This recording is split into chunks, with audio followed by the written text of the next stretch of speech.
पाकिस्तान की ठुकाई के बाद अगला नंबर बांग्लादेश का आने वाला है।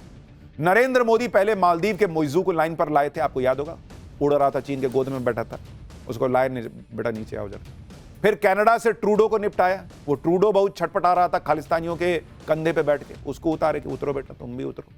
अब बांग्लादेश में हिंदू विरोधी मोहम्मद यूनुस का हाल यह है कि वो कहते फिर रहा है कि मेरा इस्तीफा ले लो। 9 महीने पहले जैसे शेख हसीना को जान बचाकर बांग्लादेश से भागना पड़ा था, कुछ वैसा ही अब बांग्लादेश के अंतरिम प्रधानमंत्री मोहम्मद यूनुस के साथ होने वाला है, कहा जा रहा है। जैसे अगस्त 2024 में बांग्लादेश के लोग शेख हसीना सरकार के खिलाफ सड़कों पर उतरे थे, वैसा ही प्रदर्शन अब मोहम्मद यूनुस के खिलाफ शुरू हो चुका है। मोहम्मद यूनुस को कभी बांग्लादेश के गरीबों का मसीहा माना जाता था, उन्हें अब सत्ता का भूखा तानाशाह बताया जा रहा है। मोहम्मद यूनुस को समझ में आ चुका है कि उसकी कुर्सी खतरे में, इसलिए वो खुद इस्तीफा देने की बातें कर रहे हैं। मोहम्मद यूनुस ने कहा है कि मौजूदा हालात में राजनीतिक पार्टियों के साथ मिलकर काम करना मुश्किल है। वो बंधक जैसा महसूस कर रहे हैं। जब तक राजनीतिक दल आम सहमति तक नहीं पहुंचते, वो काम नहीं कर पाएंगे। यानी भाई ने कह दिया है कि मेरे से नहीं हो रहा भाई, मुझे पब्लिक दौड़ा दौड़ा के मारे, उससे पहले मैं छोड़ देता हूं। जो मोहम्मद यूनुस भारत से दुश्मनी ले रहे थे, चीन से सेटिंग भिड़ा रहे थे, चिकन नेक पे अटैक करने का प्लानिंग कर रहा था, चिकन नेक, अब उसकी खुद की नेक जो है वो मरोड़ी जा रही है। आज उनके गले पर ही तलवार लटकी है। जरा यूनुस के इस्तीफे के पेशकश की इनसाइड स्टोरी समझिए। दरअसल यूनुस भले ही इस्तीफे की पेशकश के पीछे पॉलिटिकल पार्टियों को जिम्मेदार बता रहे हैं, लेकिन असली वजह उनका डर है कि बांग्लादेश की सेना उनका तख्ता पलट कर देगी। क्योंकि जिस बांग्लादेश की सेना ने यूनुस को सत्ता के सिंहासन पर बैठाया था, वही अब उनके नीचे से सिंहासन खींच लेना चाहती। बांग्लादेश के आर्मी चीफ जनरल जमान ने यूनुस सरकार को वार्निंग दी है कि बांग्लादेश में आम चुनाव दिसंबर से आगे टलने नहीं चाहिए। अंतरिम सरकार को बांग्लादेश के संवेदनशील राष्ट्रीय मुद्दों पर फैसला लेने का संवैधानिक हक है ही नहीं। राष्ट्रीय सुरक्षा से जुड़े फैसलों में सेना को नजरअंदाज करना बर्दाश्त नहीं किया जाएगा। यानी बांग्लादेश में अंतरिम यूनुस सरकार और सेना खुलकर आमने सामने आ चुके हैं, क्योंकि यूनुस को अंतरिम प्रधानमंत्री सिर्फ तब तक के लिए ही बनाया गया था जब तक कि चुनाव नहीं हो जाते। लेकिन अब मोहम्मद यूनुस चुनाव करवाने में टालमटोल कर रहे हैं। बांग्लादेश में कहा जा रहा है कि मोहम्मद यूनुस जनता के चुने हुए प्रधानमंत्री नहीं है, वो कार्यवाहक पीएम है, लेकिन ऐसे फैसले ले रहे हैं जैसे तानाशाह। यूनुस कैसे विवादास्पद फैसले ले रहे हैं, उसके कुछ उदाहरण आपको बताता हूं। पहले मोहम्मद यूनुस ने अलकायदा से जुड़े आतंकी संगठन अंसारुल्लाह बांग्ला पर लगा हुआ प्रतिबंध हटा दिया। फिर बांग्लादेश के घोषित आतंकवादियों को जेल से रिहा कर दिया, जिससे बांग्लादेश में कट्टरपंथ बढ़ गया। शेख हसीना सरकार के तख्ता पलट के बाद बांग्लादेश में हिंदुओं के नरसंहार ने भी यूनुस की नीयत पर सवाल खड़े किए। फिर भारत विरोधी नीति और चीन का सपोर्ट करके मोहम्मद यूनुस ने बांग्लादेश की राष्ट्रीय नीति बदल दी। बांग्लादेश और म्यांमार बॉर्डर पर रखाइन कॉरिडोर को मंजूरी दे दी, जिसे आर्मी चीफ ने खूनी कॉरिडोर करार दिया था। सेना से पूछे बिना चटगांव पोर्ट का मैनेजमेंट दुबई की एक कंपनी को सौंप दिया गया। इतना तक तो फिर भी ठीक था, लेकिन मोहम्मद यूनुस ने बांग्लादेश की सेना में भी अपनी दखलंदाजी करना शुरू कर दिया। कहा जा रहा है कि मोहम्मद यूनुस आर्मी चीफ जमान के विरोधी और पाकिस्तान समर्थक जनरल फैजुर रहमान की फील्डिंग कर रहा था और जनरल जमान को सेना प्रमुख के पद से हटाना चाहता था। मोहम्मद यूनुस की साजिश की खबर बांग्लादेश के आर्मी चीफ जनरल जमान को लग गई। इसके बाद जनरल जमान ने देश की संप्रभुता को हथियार बनाकर मोहम्मद यूनुस को ही अल्टीमेटम दे दिया कि अच्छा तुम मेरी कुर्सी खाओगे, मैं तुम्हारी खाता हूं। उसको कह दिया कि सुधर जाओ वरना कुर्सी से उतार दिए जाओगे। मोहम्मद यूनुस पर सिर्फ आर्मी चीफ का दबाव नहीं है, पूर्व प्रधानमंत्री खालिदा जिया की पार्टी बीएनपी को भी यूनुस के इरादे समझ में आ चुके हैं। बीएनपी के समर्थन से ही यूनुस अंतरिम प्रधानमंत्री बने थे और अब आम चुनाव के मुद्दे पर बीएनपी ही उन्हें सबसे ज्यादा घेर रही है। बीएनपी ने यूनुस सरकार से 3 मांग कर दी है। यूनुस सरकार में सलाहकारों की संख्या कम की जाए, नेशनल सिक्योरिटी एडवाइजर यानी एनएसए खलीलुर रहमान को तत्काल हटाया जाए और दिसंबर तक आम चुनाव की योजना पेश की जाए। दरअसल शेख हसीना की आवामी लीग पर प्रतिबंध के बाद खालिदा जिया की बीएनपी ही बांग्लादेश की सबसे बड़ी राजनीतिक पार्टी रह गई। इसलिए बीएनपी को लगता है कि अगर चुनाव हुए तो उनकी सरकार बनना तय है। लेकिन मोहम्मद यूनुस चुनाव करवाने के लिए राजी नहीं हो रहे और तानाशाह की तरह देश चला रहे हैं। इसलिए कहा जा रहा है कि बांग्लादेश में किसी भी वक्त तख्ता पलट हो सकता है। तो ये तो हाल है, बांग्लादेश हो या पाकिस्तान। भाई ये भी तो पाकिस्तान तोड़ के ही बनाया था, तो दोनों जगह हाल सेम है। सेना दोनों जगह हावी, सरकार दोनों जगह किसी काम की नहीं, कट्टरपंथ दोनों जगह हावी और दोनों भारत से पंगा ले रहे हैं, दोनों की ठुकाई चल रही। तो ये हाल हो रखा है पाकिस्तान का भी, बांग्लादेश का भी। और मुझे लगता है कि भारत से जो भी हिसाब किताब टेढ़ा करने का प्रयास करता है, उसको समझ में आ जाना चाहिए कि ये नया भारत जो है ना, वो कायदे से समझाता है। इस वक्त नरेंद्र मोदी पाकिस्तान को झटके पर झटका दिए जा रहे हैं। पाकिस्तान का पानी अब भी बंद है, पाकिस्तान के लिए एयर स्पेस अब भी बंद है, वीजा अब भी बंद है, व्यापार अब भी बंद है, पाकिस्तान के जासूस पकड़े जा रहे हैं। दुनिया भर में अपनी टीमें भेजकर नरेंद्र मोदी पाकिस्तान की कपड़ा फाड़ धुलाई करने में जुटे हैं। यानी पाकिस्तान के चीथड़े उड़ रहे हैं और साथ ही साथ मिशन पीओके की तैयारी भी चल रही है, जो मैं आपको बार बार बता रहा हूं। लेकिन इधर आप देश की राजनीति का गजब हाल देखिए कि जो नरेंद्र मोदी पाकिस्तान के पीछे पड़े हैं, उनके पीछे देश में इंडी वाले और कांग्रेस वाले पड़े हुए हैं। मतलब मोदी पाकिस्तान के पीछे, कांग्रेस मोदी के पीछे। टू मच फन वाला हाल हो गया। देश में ऐसी पॉलिटिक्स चल रही है, इसमें फन नहीं है बॉस। वो तो फिल्मी डायलॉग था, आपको बोल दिया, एक दे दिया ऐसे बीच में। ये सब बड़ा गंभीर है जो देश में चल रहा है। आप देखेंगे तो हैरान रह जाएंगे कि किस लेवल की पॉलिटिक्स चल रही है और कांग्रेस ने क्या नया कांड कर दिया। इसके बारे में आज आपको बताऊंगा। यह भी बताऊंगा कि नरेंद्र मोदी के पीछे पड़ी कांग्रेस का कौन सा कच्चा चिट्ठा खुल गया जो शायद उसने भी नहीं सोचा होगा। सोचा तो पाकिस्तान ने भी नहीं था कि नरेंद्र मोदी उसे इतना मारेंगे, इतना बर्बाद कर देंगे। आज पाकिस्तान की बर्बादी का ऐसा सबूत हम पाठशाला में लेकर आए हैं, जिसे देखकर खुद राहुल गांधी भी उछल पड़ेंगे। राहुल गांधी बार बार सवाल पूछ रहे हैं, भारत के कितने विमान गिरे, कितना नुकसान हुआ। आज पूरा देश देखेगा कि 3 दिन की लड़ाई में नरेंद्र मोदी ने पाकिस्तान का कितना भयंकर नुकसान करके छोड़ा है। सेना को जो फ्री हैंड प्रधानमंत्री ने दी, उसका नतीजा क्या हुआ और सेना ने कितना पाकिस्तान को ठोका, आज उसका सबसे बड़ा सबूत आ गया है। लेकिन यह सब देखने से पहले उस भयंकर राजनीति का एक ट्रेलर तो देखिए, जिसे देखकर किसी भी राष्ट्रवादी का चेहरा शर्म से झुक जाएगा कि क्या पॉलिटिक्स चल रही है इस देश में। पाकिस्तान गिड़गिड़ा रहा है कि भाई हम भूखे मर जाएंगे, लेकिन यहां देश में राहुल गांधी एंड टीम भाई साहब वो कर रहे हैं जो आप देखेंगे तो सिर शर्म से झुक जाएगा। ऑपरेशन सिंदूर पर राहुल गांधी ने जो दांव पहले चला वो तो फेल हो गया। अब वो सवालों की नई लिस्ट लेकर आए। राहुल गांधी ने पीएम मोदी का एक बयान शेयर किया। पहले वो वीडियो देखिए, फिर बताता हूं कि राहुल गांधी ने पीएम मोदी से सवाल क्या पूछे।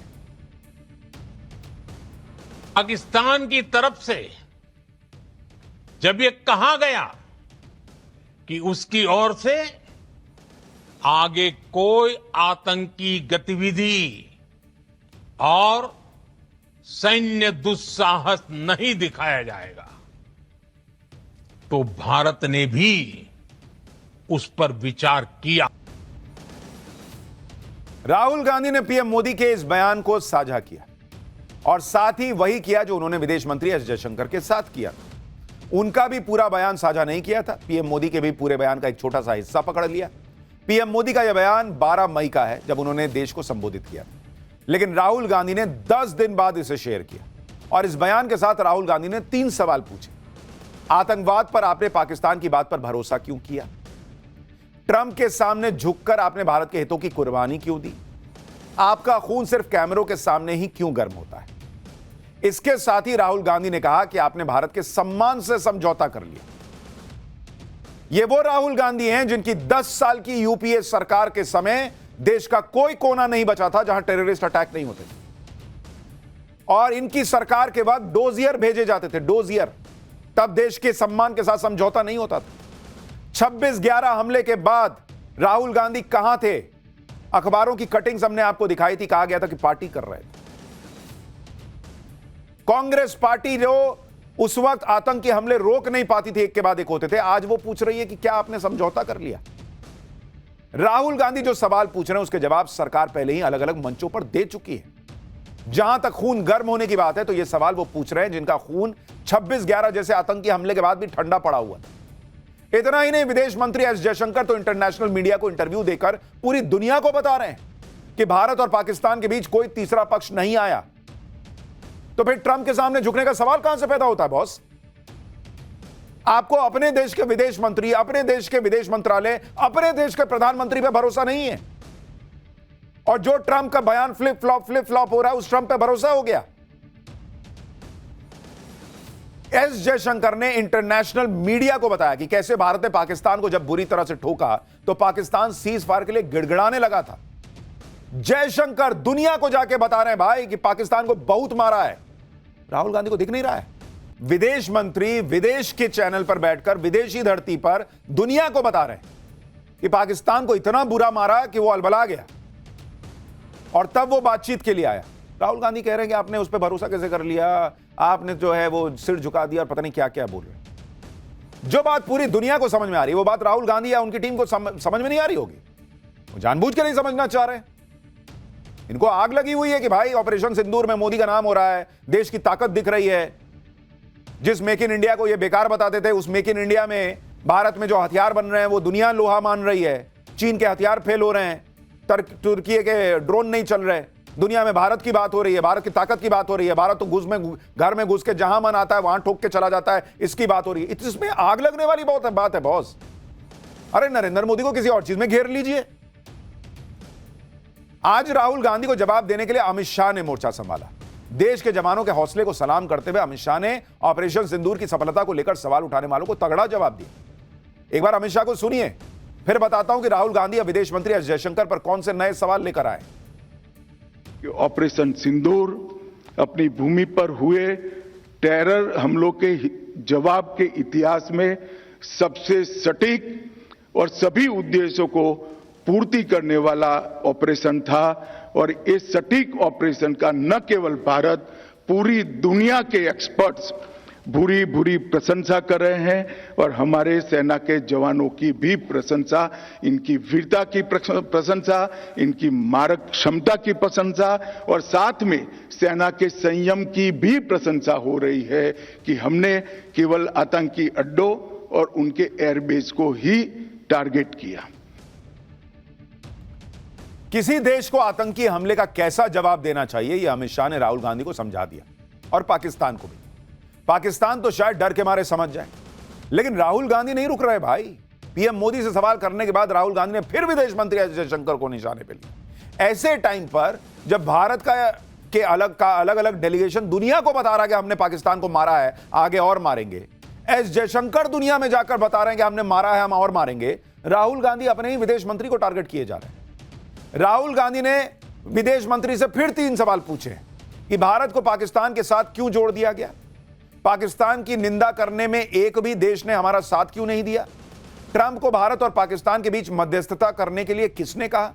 इसके साथ ही राहुल गांधी ने लिखा कि विदेश नीति धराशायी हो गई। राहुल गांधी के हमले से बीजेपी भी आक्रामक हो गई है। बीजेपी कह रही कि राहुल गांधी तय कर लें कि क्या वो नेता प्रतिपक्ष हैं या पाकिस्तान के निशाने पाकिस्तान है। सुनिए एक बार बीजेपी को, फिर आपको बताता हूं कि कैसे खुद कांग्रेस के नेता भी राहुल गांधी की इस पॉलिटिक्स से खुद को किनारा कर रहे हैं।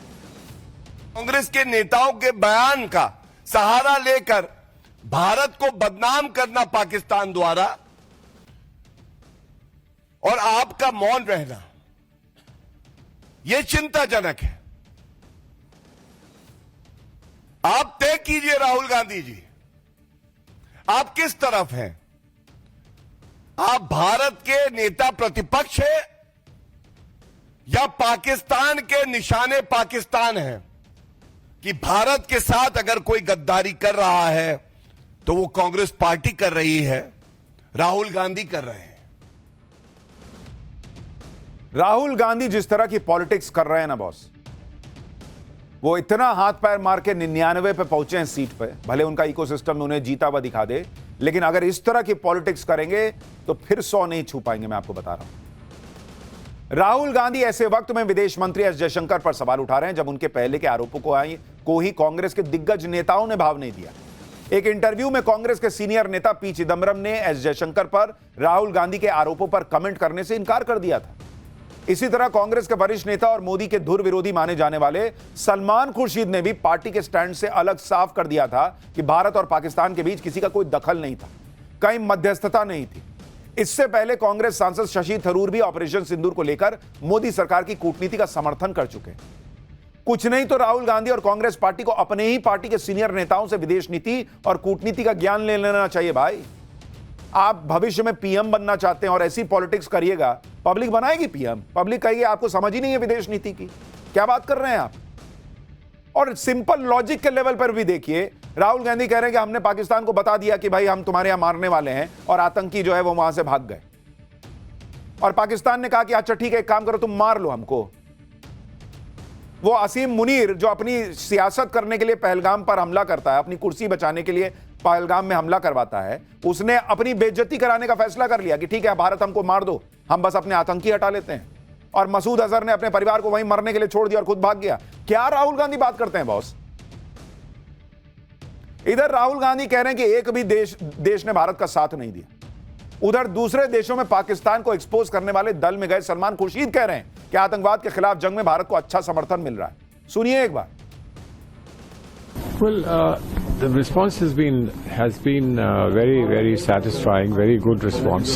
On terrorism, there is unqualified support for India. दुनिया भारत के साथ खड़ी हो रही है। जब भारत पाकिस्तान को मार रहा था दौड़ा दौड़ा के, अमेरिका से लेके ये पाकिस्तान का समर्थक चीन तक चुप बैठा हुआ था। चू नहीं की किसी ने कि नहीं मत मारो। राहुल गांधी को नहीं दिखता है। और एक और बड़ी खबर आपको बता दूं, बड़ी खबर आ रही है कि पाकिस्तान के खिलाफ भारत के साथ खुलकर जर्मनी भी आ गया है। एस जयशंकर के सामने जर्मनी के विदेश मंत्री का बयान आया है कि आतंक से लड़ाई में भारत के एक्शन का समर्थन करता है जर्मनी। इस वक्त विदेश मंत्री एस जयशंकर जर्मनी में हैं और वहां उन्होंने जर्मनी के चांसलर से मुलाकात की है। जर्मनी के विदेश मंत्री से एस जयशंकर की बातचीत हुई है और इसी बातचीत में खुलकर जर्मनी ने पाकिस्तान के आतंक के खिलाफ भारत के समर्थन का ऐलान किया है।